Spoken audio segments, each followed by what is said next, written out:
자, 오늘은 이제 우리 여러분 본문 쭉 끝나다 보면 이제 그 설비 공식이라는 기본 주제가 나오잖아요.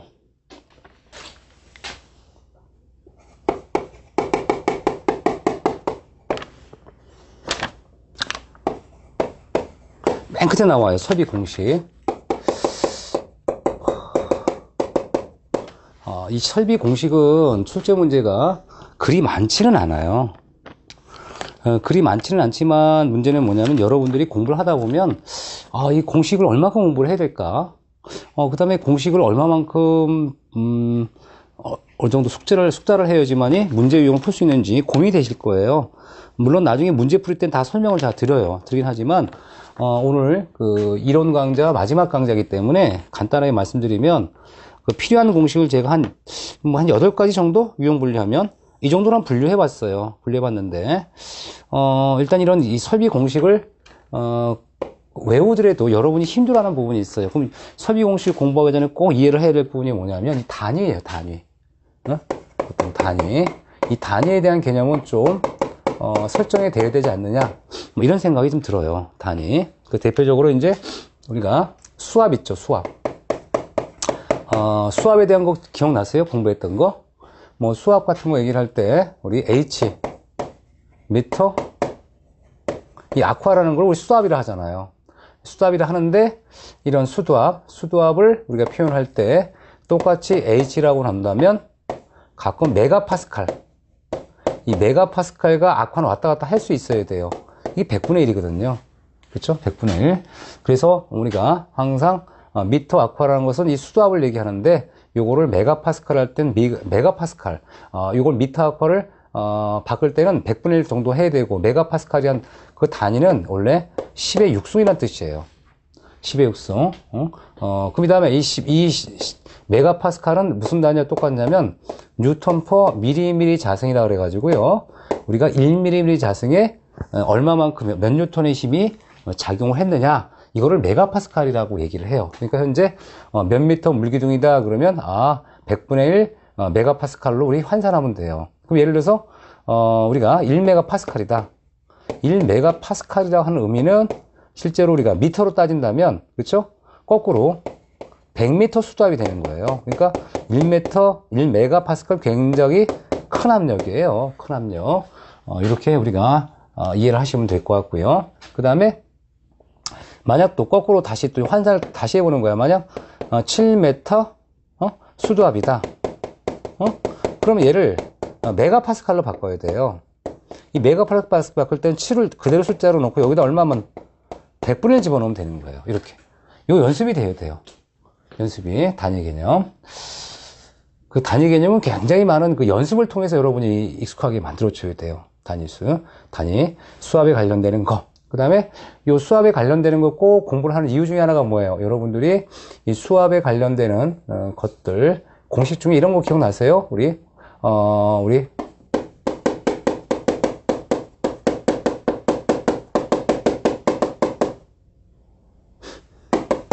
이거 공식을 이해하려면 이것도 다 연관이 돼 있잖아요. 이 관내 마찰 손실 수준은 굉장히 출제가 많이 됐던 거죠. 이제 여러분들이 다 이제 공부를 충분히 했으니까 알 거야. 이 관내 마찰 손실 수준은 뭐예요?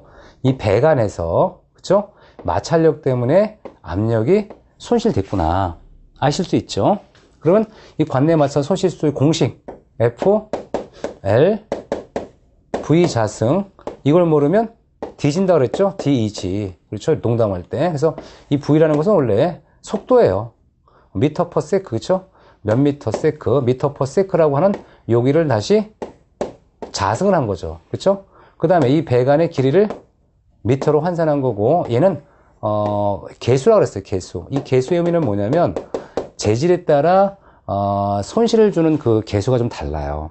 예를 들어서 이제 뭐 주물관과 PVC관 얘기하면, 주물관은 마찰이 좀 많고요. PVC관은 관내 마찰정이 작거든요.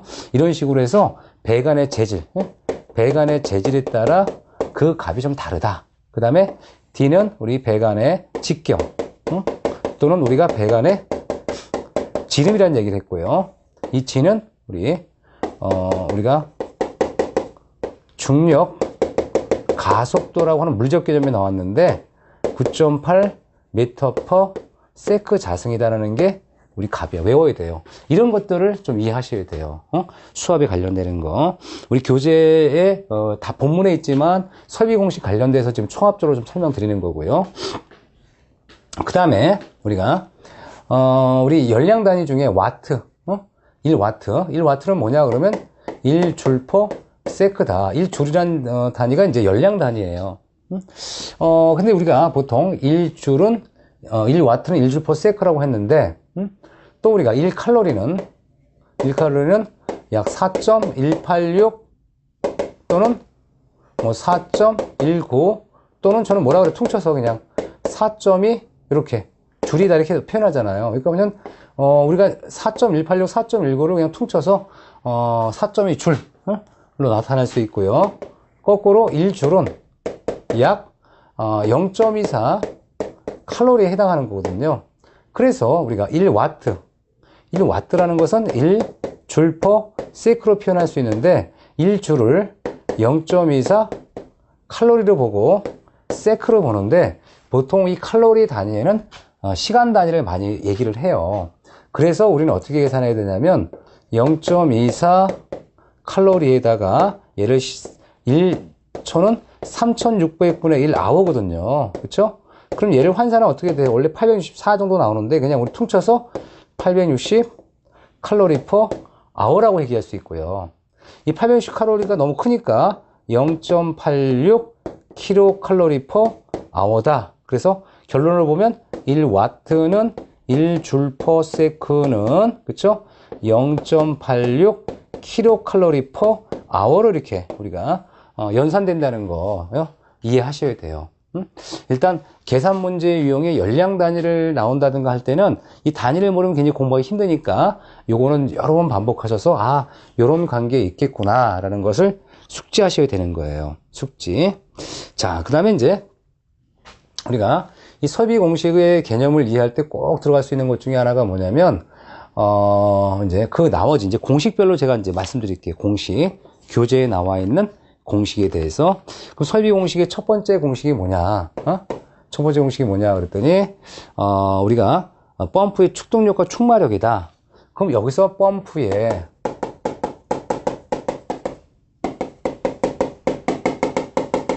축동력이나 축마력을 문제를 푸는 이유가 뭐예요? 라고 이제 생각을 해야겠지. 연상을 하실 때는.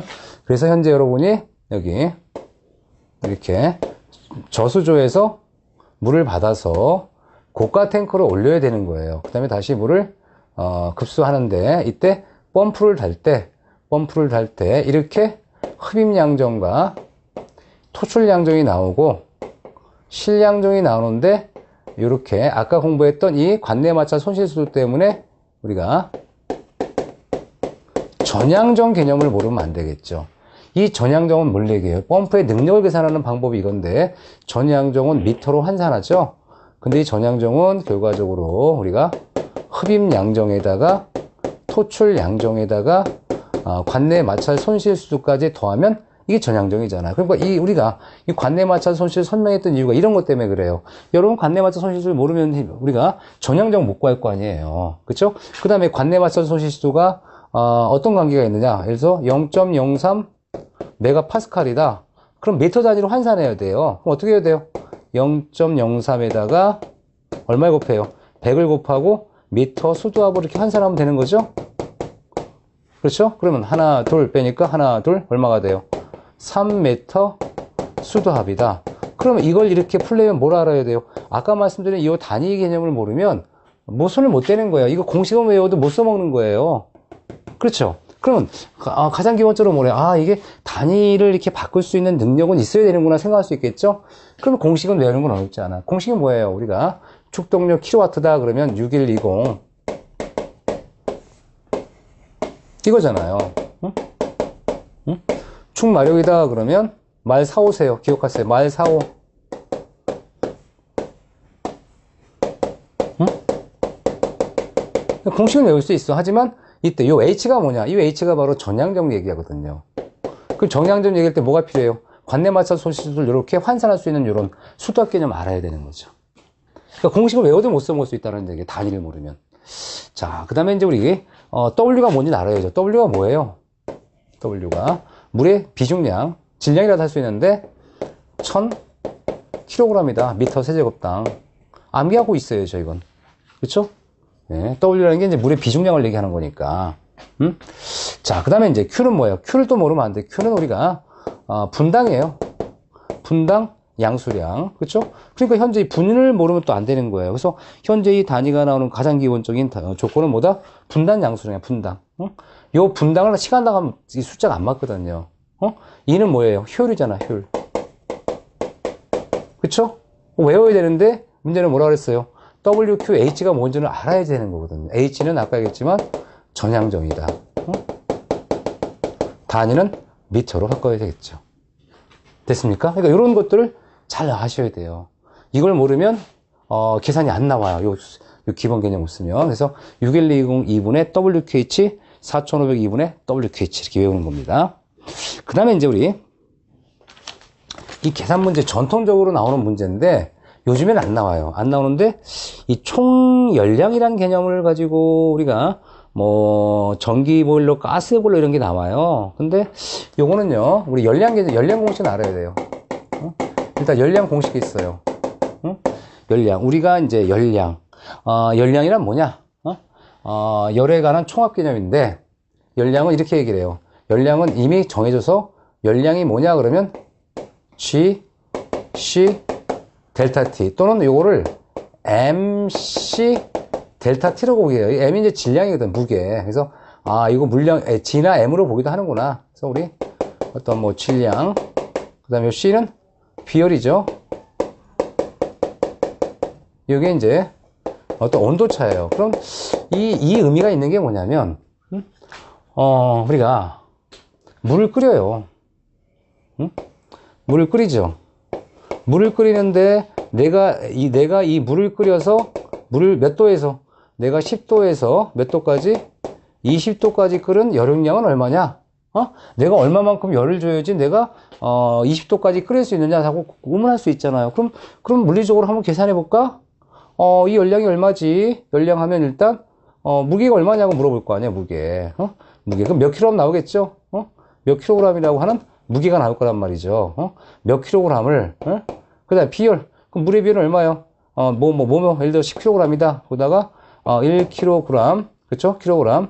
뭐냐면 물의 비열은, 1kcal per kg 도시니까, 그 1kg에 1도씩 가열하는데 필요하는데, 1kcal 필요하니까, 이렇게 비열에다가 온도차 몇 도까지? 20에서 10도예요. 내가 10도만큼 내가 끓이면 되겠죠? 이 계산은 뭐가 나와? 내가 필요한 열량이 나오잖아요. 어떤 물질, 무게, 질량, 여기다 뭐를? 비열. 이 물질을 1도씩 올리는데 필요한 열량에다가 온도차. 20도, 10에서 20도 올린다는 얘기는, 온도차가 얼마가 돼? 20에서 10도가 되니까, 이렇게 곱하면 뭐가 나와? 이게 열량이구나, 기본적으로. 어떤 질량, 무게의 질량 곱하기 온도차니까, 저는 그냥 질량이니까 GC 델타 T라 그냥 외워요. 뭐라고요? GC 델타 T. GC 델타 T를 외우시면 돼요. 이렇게 해서 이제 GC 델타 T라는 개념이 나오는구나.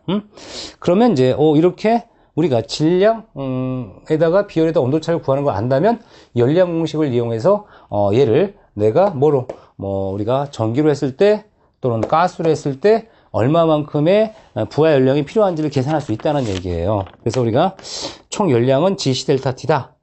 그런데 요거를, 우리가 그럼 이 같은 양, 내가 이마만큼 내가 열량을 주기 위해선 얼마만큼의 어떤 전기나 가스가 필요하냐 그랬더니 이제 가스 같은 경우는 발사율로 기억하면 돼요. 발사율, 발열량, 어떠한 이 연료의 발열량에다가 뭐 사용량 또는 뭐 소모량이죠. 내가 이 연료를 얼마만큼 사용해서 그 다음에 이 기기는 항상 우리가 효율이라고 있어요. 효율. 뭐냐면 우리가 이 기기 있죠. 어떤 여러 가지 기기들을 보면 효율값을 나타내요, 효율값. 그러니까 내가 줄 수 있는 그 에너지, 그 연료를 가지고 100% 완벽하게 사실은 효율화 볼 수 있는 건 아니거든요. 그러니까, 이게 우리가 발열량, 어떤 연료나 이 재료에 열을 낼 수 있는 발열량에다가 내가 이 사용량, 이 연료를 이용해서 사용하는 양, 소모량에다가 어떤 그 재료나 기기의 효율성을 곱해주면 요것과 요것이 같다고 논다면 아, 우리가 필요로 한 열량, 내가 사용량도 구할 수 있겠구나. 중요한 게 사용량이거든요.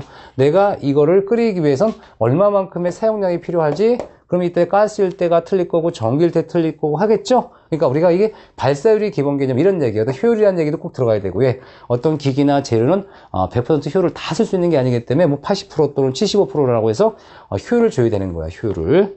이렇게 해서 우리가 필요한 뭘 구할 수 있다? 사용량을 구할 수 있더라, 이런 얘기예요. 다만 전기보일러는 우리가 이 발열량이라는 개념이 없기 때문에 그냥 뭐 사용량 또는 전력 소모 양만 계산할 수 있는 경우도 있고요.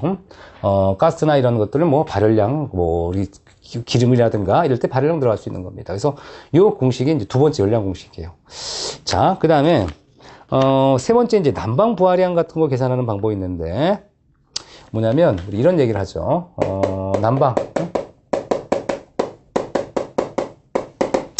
부하. 난방 부하라는 개념을 가지고 우리가 요구하는 게 뭐냐면 이런 거예요. 여기 현재 건물이 있어. 이 건축물이 있는데 이 건물엔 열이 이렇게 빠져나가요. 겨울에. 그렇죠? 빠져나갈 수 있습니다. 그래서 우리 뭐라고 하냐면 이것을 힐 로스다. 힐 로스. 우리 손실 부하예요. 이 손실은 뭘 얘기해요? 난방을 해요. 난방하는 기간인데 이 열이 밖으로 빠져나가더라. 열은 고온에서 저온으로 빠져나가더라. 그러면 힐로스가 생기니까 어떻게 해야 돼요? 추워서 못 살겠네. 난방을 좀 해줘 라고 하죠.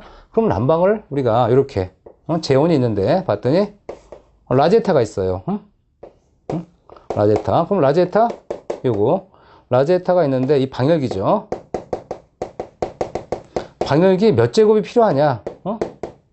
물어보는 거야. 그럼 방열기를 내가 갖다 줄게. 그럼 여기다 방열기를 얼마면 깔아야 되냐라고 궁금할 수 있잖아요. 그럼 일단 이 방열기 면적은 내가 몰라. 근데 이때 이 방열기는 표준 방열기라고 하는 제원이 있더래. 그쵸?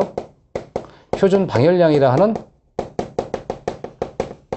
일정한 열량 제원이 있어요. 그럼 표준 방열량 봤더니 뭐로 나오냐? 우리가 증기와 온수가 좀 다르다라고 나오고요.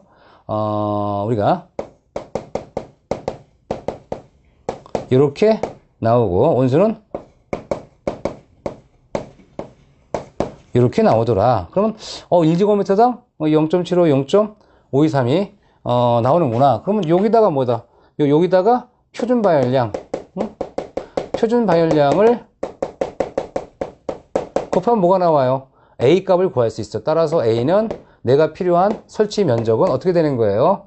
힐 로스, 손실 열량에다가 표준 방열량을 계산하면 여기 얼마만큼 설치한지는 알 수 있겠네. 그래서 요거를 우리가 계산할 수 있도록 제 값을 주어진 거예요. 그렇죠? 0.756 kW/제곱, 0.523 kW/제곱미터라는 표준 방열량이라는 게 있더라. 증기와 온수가 있는데 증기가 조금 더 표준 방열량 1제곱미터, 라제타 1제곱미터에 줄 수 있는 열량이 좀 증기가 크더라라는 얘기를 하는 겁니다. 이렇게 해서 이제 우리가 이 값을 외우는 걸 우리 시설그래에서는 요구할 수 있죠. 그쵸? 외워야죠. 그래서 우리가 증기는 0.756, 온수는 0.523 이렇게 외워야 되는 겁니다. 이게 표준 방열량이고 표준 방열량을 알아야지만이 여기 라제타 면적 계산할 수 있을 거 아니에요. 이 건물에 이만큼 라제타 설치해라고 하고, 그쵸? 자, 그 다음에 이 환기량이라고 하는 공식이 나오죠. 네 번째. 환기량. 그럼 이 환기량 네 번째 공식은 뭐냐 그러면 환기량 Q는 NV를 한단 말이죠. NV. 그러면 이 환기량 Q는 NV라는 것은 아주 기본적으로 공부를 하셔야 되는 거예요. 왜냐면 자, 이 환기량, 내가 필요한 환기량은 N이 뭐냐? N이 시간당 환기 횟수를 얘기하고요. V가 뭘 얘기해요? V가 미터 세제곱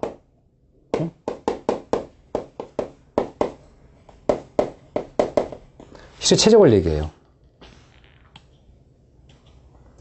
근데 이 실의 최적을 보시면 실의 최적은 뭐냐? 이렇게 L1에다 L2라고 방의 길이 있죠. 방의 길이. 얘가 미터죠. 몇 미터 몇 미터죠? 여기다 이렇게 높이 H도 층 높이죠. 그럼 어떻게 돼요? 응? 최적 개념이 나오는 거죠. 최적. 가로 세로 곱하기 높이는 뭐가 돼? 최적이 되는 거잖아요. 그러니까 단위가 미터 세점 나오는 거예요. 이런 걸 아셔야 돼요. 그래서 우리가 보통 아까 우리가 여러분이 이제 환기 공부할 때 아파트 같은 경우 얼마가 돼요? 0.5해 줄 수 있도록 되어 있죠. 시간당. 공동주택 같은 경우 이렇게 해서 이제 우리가 환기 공식이 있습니다. 이 환기 공식을 알아야지만 나중에 밑에 환기 도입량 발산 이런 걸 알 수 있어요. 그럼 간단하게 이제 우리 지금까지 뭐 공부했던 거 한번 알아볼게요. 자, 우리가 이 설비 공식의 가장 기본적으로 이제 필요한 것 중에 하나가 수도압 개념을 꼭 아셔야 된다는 거. 수도압. 이 수도압은 몇 미터 아쿠아라고 표현하는데 얘를 메가파스칼로 환산할 때는 똑같은 HA에다가 100분의 1을 계산해라. 이거 기억하시고. 그 다음에 우리가 1메가파스칼은 그래서 100m 수도압에 해당하는 거예요. 거꾸로 얘기하면. 굉장히 메가파스칼이 큰 단위구나. 보시면 되고요. 7m 수도압이다 그러면 우리가 7 곱하기 100분의 1 메가파스칼에 해당하는 거. 그렇죠? 자, 그 다음에 이제 우리가 여기 이 수도압의 개념을 딱 정확하게 미터만 볼 수 없다는 게 뭐 때문에? 보정치가 필요할 수 있더라. 뭐 때문에? 배관내 관내 마찰 손실 수도. 뭐라고요? 관내 마찰 손실 수도라는 개념이 나와요. 관내 마찰 손실 수도라는 개념이 나옵니다. 그럼 이 관내 마찰 손실 수도라는 것은 이렇게 우리가 FLV 자승 나누기 DG. 뭐라고요? FLV 자승 나누기 DG. DG. FLV 자승 나누기 DG. 이렇게 외우셔야 돼요. 그래서 우리가 F는 여러 가지 재질에 따른 계속값 얘기하는 거고, 배관의 길이와 유속의 자승이다. 그 다음에 배관의 직경과 중력과 속도 G, DEG. 그래서 저는 농담으로 얘기하잖아요. FLV 자승 모르면 DG입니다. DG. 그 다음에 이제, 우리가 이제 열량 단위가 가끔 나오는데, 열량 단위를 공부하다 보면, 이거 헷갈리면 안 돼. 1W는 1J/s여야 돼. 뭐라고요? 1W는 1J/s다. 1줄에 1을 1초 동안에 하는 일. 이게 1W예요. 1W는 1초 동안에 1줄의 열량을 우리 회사에서 쓰는 그 능력을 얘기하는 겁니다. 열량, 1초에 1줄의 열량이다. 근데 우리가 이 칼로리 열량은 잘 알아. 그래서 우리 1칼로리는 약 4.2줄이라고 했으니까 1줄은 0.24 칼로리구나. 곧 1W는 1J/s라고 했으니 이때 이거를 우리가 우리가 물어보면 돼. 0.24 칼로리 나누고 세크 하니까 이 세크를 다시 시간 단위로 나누면 그냥 860 칼로리 per hour, 0.86 킬로 칼로리 per hour로 산출할 수 있구나. 그 다음에 우리가 이 펌프의 축동력이에요. 이 펌프의 축동력, 축마력 이런 개념은요, 우리가 공식이 있어요. 6120 2분의 WQH, 4500 2분의 WQH라는 공식이 있습니다.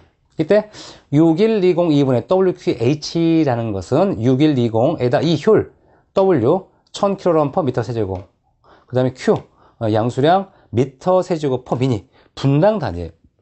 여기서 헷갈리면 안 돼. 분명히 분당이에요. 분당. 이 펌프를 끌어올리는 양수량은 우리가 분당 몇 미터 세제곱인지를 얘기를 해야 돼요. 분당 단위예요. 시간 아닙니다.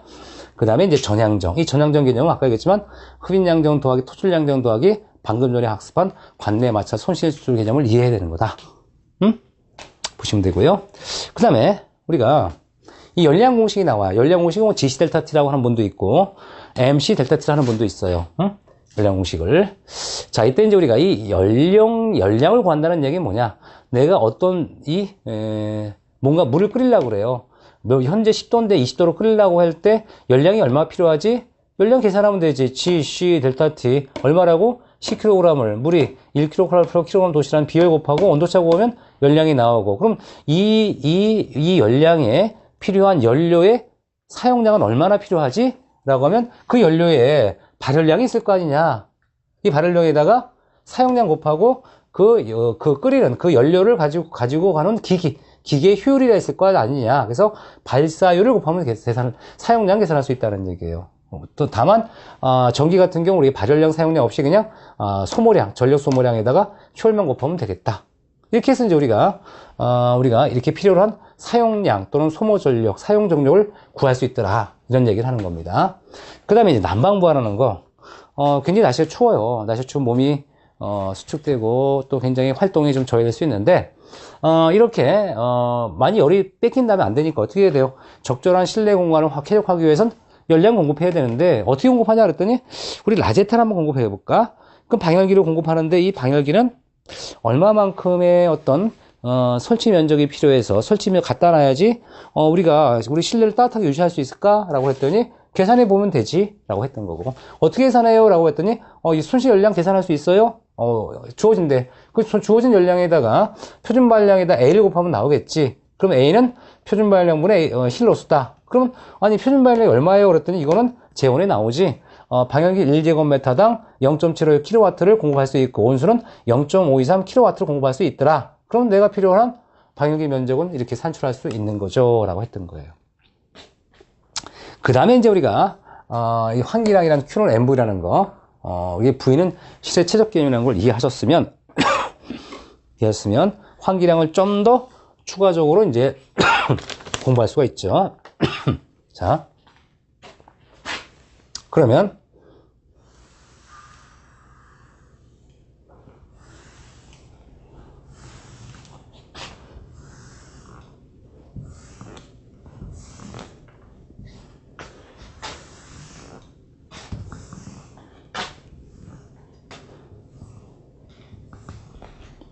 자, 여기서 우리가 환기 5번째 환기 도입 희석량이에요.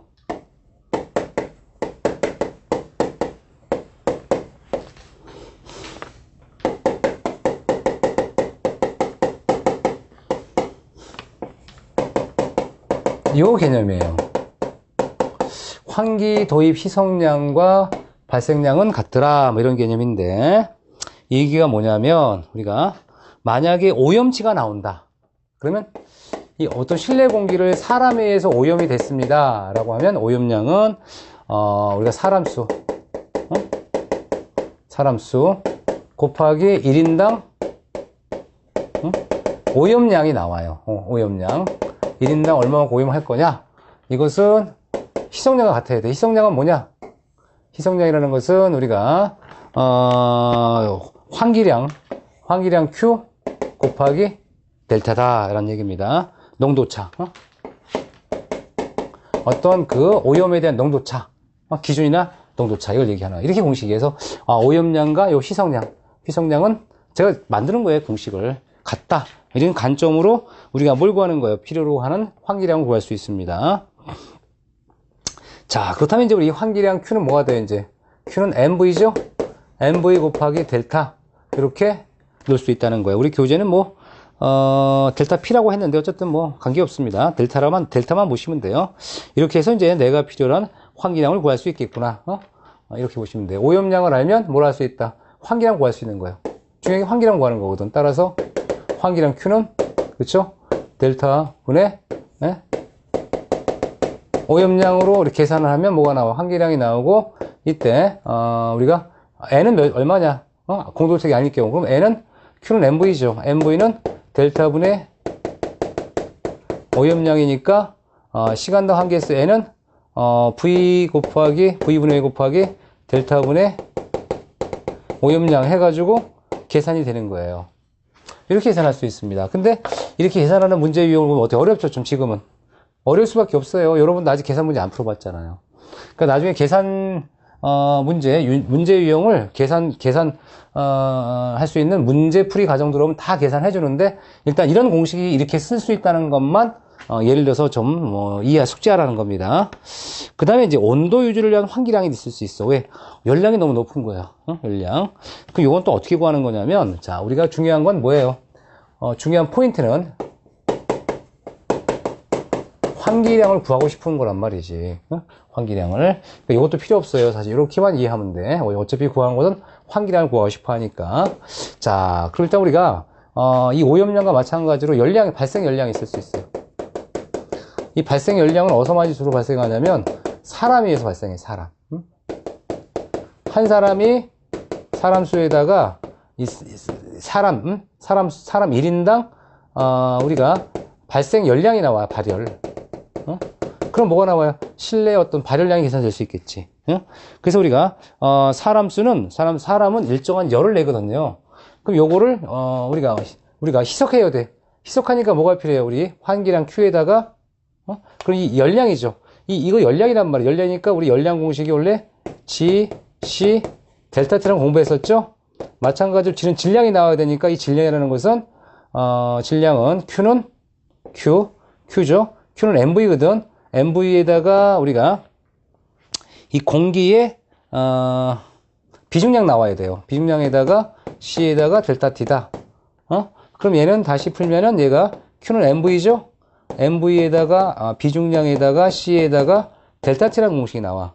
근데 이 공식은 뭘 얘기하냐면 우리가 이 질량, 이 공기의 질량이에요. 이렇게 공기의 질량을 구하기 위해서는 어떤 개념이 필요하냐면 공기의 질량은 공기는 1.2 kg/m 세제곱이기 때문에 이 최적이 예를 들어서 말씀드려요. 1m다.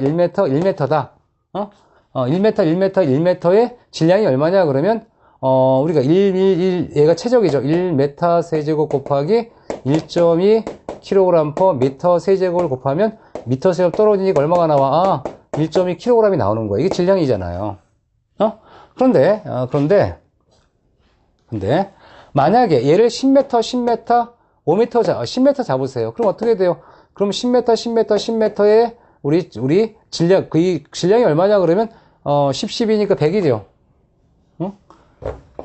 100m 세제곱 곱하기 1.2 하면 우리가 121kg이 나오죠? 뭘 얘기해요? 121kg이에요. 10m면 이 공기의 무게가. 그러니까 G라는 게 질량을 계산해야 되니까 질량 계산하려면 뭐가 나와요? 어떤 실의 최적에다가 비중량이라는 값을 나와야 되는 거예요. 그래서 이 비중량의 개념이 나와야 되는구나. 그래서 현재 이걸 한글로 풀면은 우리가 원래 요거를 이제 환기의 수 N 아시고 V 아시고 얘가 비중량이라 그래. 공기의 비중량에 공기의 비열에 내가 해소하고자 하는 이 온도차, 온도를 내쳐야 되니까 이런 것들을 알면은 우리가 필요한 계산이 가능하겠구나라고 해서 우리 교재에 보시면 GC 델타 T는 환기횟수, 최정량, 환기횟수가 얘가죠. 그 다음에 최정량에다가 비중량 또는 공기 밀도, 그 다음에 공기 비열, 온도차를 곱하는 거다. 그래서 비중량이나 우리가 현재 교재는 공기 밀도 같아요. 이 공기 밀도라는 것도 결과적으로 뭐냐면 우리가 1m 세제곱에 몇 킬로그램이냐 이거 비중량 얘기하는 거거든요.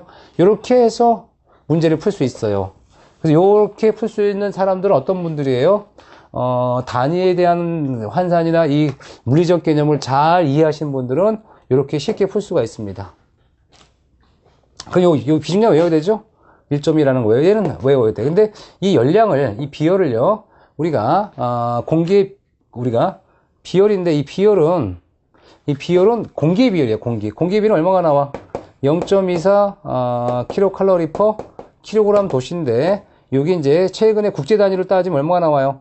1.01 킬로줄 퍼 킬로그램 켈빈자가 되거든요. 그래서 우리가 비열이라는 것도 공기죠. 공기의 비열과 공기 비중량을 얘기하는데 공기의 비열도 열량 단위를 우리 킬로줄 단위로 할 때는 1.01이 나온다는 거. 1.01 이런 걸 놓치시면 안 되죠. 그렇구나. 이렇게 얘기할 수 있겠구나. 그래서 공기 같은 경우도 이제 우리가 이렇게 이해하셔야 되는 거고요. 그 다음에 여섯 번째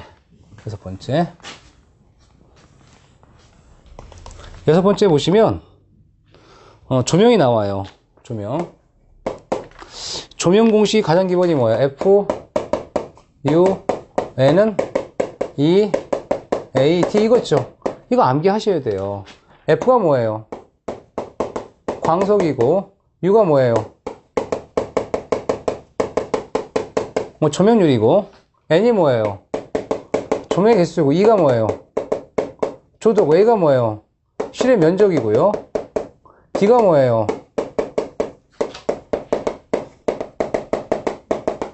이 감광부산율이거든요. 그럼 현재 여러분들이 F에는 E에 대해서 각각을 모른다 그러면 계산을 못 하겠지. 그래서 우리 F에는 EL이다 라고 하는 거고요. 그럼 따라서 내가 필요한 조조는 얼마냐? 그럼 어떻게 하면 돼? 내가 필요한 조조를 구한다 그러면 2를 구한다 그러면 AD분의 FUN 구할 수 있는 거잖아, 이렇게. 그렇죠? 근데 문제는 뭐예요? 우리가 D가 안 나오더래. D는 분명히 강. 우리가 이제 형광등이나 이런 그 등기구를 사면요.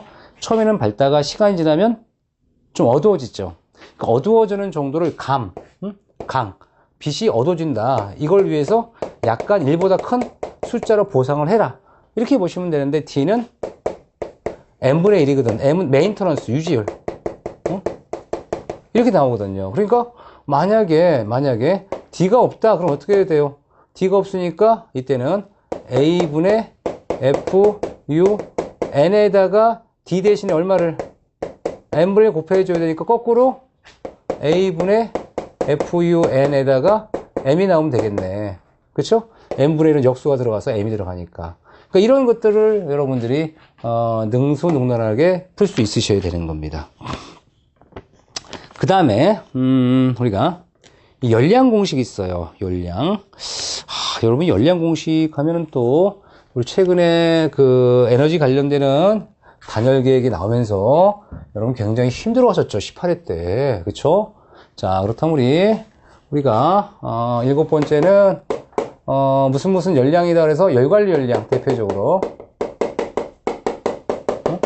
이 구하는 공식은 뭐냐 그러면 이걸 QK라고 하는데 그냥 K, A, 델타 T다 그래서 K가 열관리율이에요.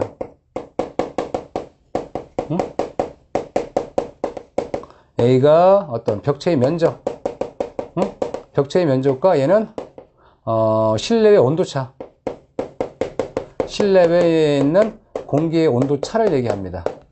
실내에 있는 공기 온도차를 얘기해요. 이렇게 해서 우리가 KA 델타 T라는 온도차가 나와야 되는데 문제는 열관율이 어떻게 계산합니까? 라고 하면 이제부터는 좀 힘들어지는 거죠. 그렇죠? 그 다음에 열관율 공식 기억나세요? 열관율 K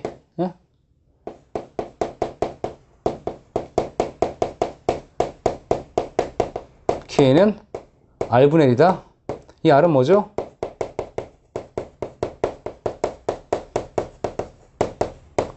열관율 저항이죠. 근데 이 R은 뭡니까? 그럼 R은 어떻게 계산하지요? R은 알파 5분의 1 더하기 시그마 람다분의 D 더하기 알파 I분의 1. 이거 외우셨나요? 외우셔야죠. 외우지 않고선 이 해결이 안 되죠. 그래서 열관리는 공식 꼭 외우셔서 이렇게 집어넣을 수 있어야 되는 겁니다. 여기까지 하고요. 그 다음에 우리 회원님들 중에 한 분이 지난번에 질문을 한번 하신 적이 있어요. 보안상. 제가 바로 설명을 드리려다가 우리 어차피 뭐 영상 강의를 찍을 때 맨 마지막에 좀 말씀드리는데요.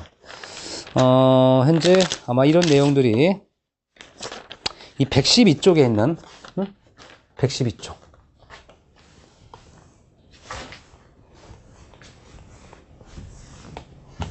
이 페이지 112쪽인데요. 여기서 이제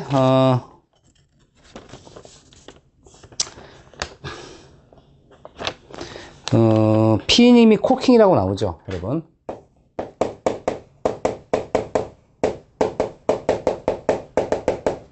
코킹이라고 나오는데 동그라미 2번에 용접부의 루트나 표면층 또는 용접부 단부에 있는 모재 위에는 핀이 두들기는 거를 하지 말아라 라고 했는데 용접부의 루트가 뭐냐? 와, 그죠? 루트가 뭐예요? 이거 우리 바로 다음 강의 나오면 나오거든요. 그런데 이제 아무래도 공부하다 보면 이렇게 힘들죠. 모든 게 이해합니다. 굉장히 힘들 거예요. 그렇죠? 그래서 이제 그림을 좀 그려드리면 요 각도를 벌리는 걸 그루브라 그래. 네? 벌리는 거, 열리는 개선이라고 또 해요. 참 보면 그 건축 용어가 좀 어려워요. 그냥 한 그램 한 번만 쓰지. 어떤 사람은 뭐 그루브라 하고 어떤 사람은 또 열린 거라고 하고 어떤 분은 또 개선이라 하니까 어렵잖아요. 그 다음에 요렇게 요 간격을 띄워주는 걸 루트 간격이라 그래요. 여기 요 면을 루트면이라 그래요. 루트 간격을 띄니까 요 사이를 띄었잖아요. 뿌리를. 루트면이라고 합니다. 그래서 용접부의 루트, 요걸 얘기하는 거예요. 이걸 루트라 그래.